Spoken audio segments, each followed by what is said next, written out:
आज हम आपको भारतीय फिल्म इंडस्ट्री के अनसुने किस्से और कहानियां बताते हैं। आज हम बात करेंगे उस अभिनेत्री की जिसने 90 के दशक में अपने सौंदर्य या यूं कहें अपनी खूबसूरती और अभिनय से सबका दिल जीत लिया था।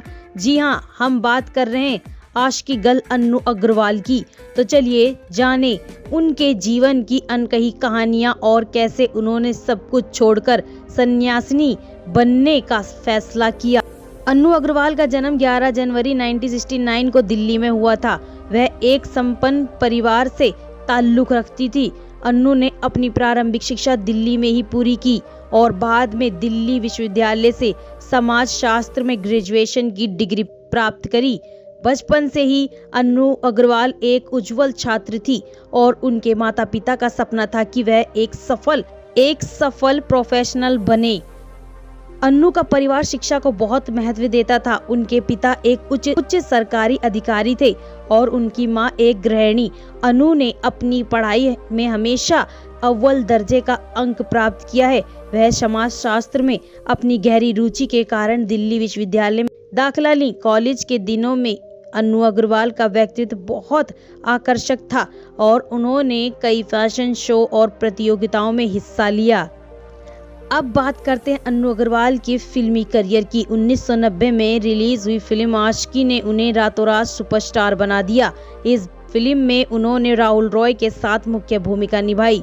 उनकी मासूमियत और खूबसूरती ने दर्शकों का दिल जीत लिया। फिल्म के गाने भी सुपरहिट हुए और अन्नू की लोकप्रियता चरम पर पहुंच गई। आशिकी की सफलता के बाद अन्नू अग्रवाल के पास फिल्म्स ऑफर की लाइन लग गई। कहा जाता है कि प्रोड्यूसर उनके पास नोटों से भरे बैग लेकर आ जाते थे ताकि वह उनकी फिल्मों में काम कर सके। लेकिन अन्नू अपने चयन को लेकर काफी सजग थी। उन्होंने कई बेहतरीन फिल्मों को चुना और अपनी अदाकारी से दर्शकों को मंत्रमुग्ध कर दिया। लेकिन अन्नू अग्रवाल की जिंदगी में एक ऐसा मोड़ आया जिसने सब कुछ बदल दिया। साल 1999 में एक भीषण कार दुर्घटना में उनका चेहरा और शरीर बुरी तरह से घायल हो गया। इस घटना ने उनके फिल्मी करियर को लगभग समाप्त कर दिया। कई सर्जरी और लंबे उपचार के बाद भी अन्नू के चेहरे पर चोटों के निशान रह गए थे। दुर्घटना के बाद अन्नू ने कई बार कोशिश की कि वह वापस फिल्म इंडस्ट्री में अपनी पहचान बना सकें, लेकिन उनका बदलता चेहरा, शारीरिक स्थिति उनके रास्ते में बड़ी बाधा बन गई। उन्होंने खुद को फिर से खड़ा करने के लिए कड़ी मेहनत की और अपने जीवन को सकारात्मक दिशा में ले जाने की कोशिश करी। अन्नू अग्रवाल ने अपने संघर्षों के दौरान आध्यात्मिकता की ओर रुख किया। उन्होंने योग और ध्यान का अभ्यास शुरू किया। जल्दी अपने अंदर एक नई शांति और संतुलन महसूस किया। अन्नू ने संन्यास लेने का निर्णय किया और एक साध्वी के रूप में अपना नया जीवन शुरू किया। सन्यासिनी बनने के बाद अन्नू अग्रवाल ने समाज सेवा में भी अपना योगदान दिया। वह युवाओं को योगा और ध्यान सिखाने के लिए कई संस्थानों से जुड़ी हुई हैं और अपनी जीवन की कहानियों के माध्यम से उन्हें प्रेरित करती रही हैं। अन्नू का यह नया अध्याय उनके जीवन को एक नई दिशा में ले गया और उन्होंने इस तरह अपनी नई पहचान बनाई। अन्नू अग्रवाल का फिल्म इंडस्ट्री में योगदान भले ही समय के साथ सीमित हो गया हो, लेकिन उनके द्वारा निभाई गई भूमिकाएं और उनके द्वारा छोड़ा गया प्रभाव आज भी लोगों के दिलों में जीवित है। उनकी फिल्में और उनका अभिनय आज भी याद किए जाते हैं और वह बॉलीवुड की एक महत्वपूर्ण हस्ती बनी हुई हैं।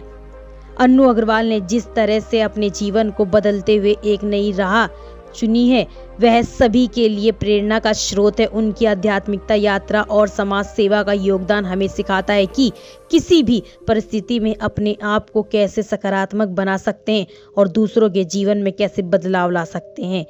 तो दोस्तों, यह थी अन्नू अग्रवाल की कहानी, एक ऐसी अभिनेत्री जो आशिकी की दुनिया में छा गई और फिर एक दुर्घटना ने उनकी जिंदगी को नए मोड़ दिए। उनके जीवन की इस प्रेरणादायक कहानी से हमें यह सीखने को मिलता है कि हर मुश्किल के बाद भी जीवन में आगे बढ़ने की राह होती है। अगर आपको यह वीडियो पसंद आया हो तो हमारे चैनल को सब्सक्राइब करना ना भूलें। इस वीडियो को लाइक और शेयर करें। हम जल्दी मिलेंगे एक और प्रेरणादायक कहानी के साथ।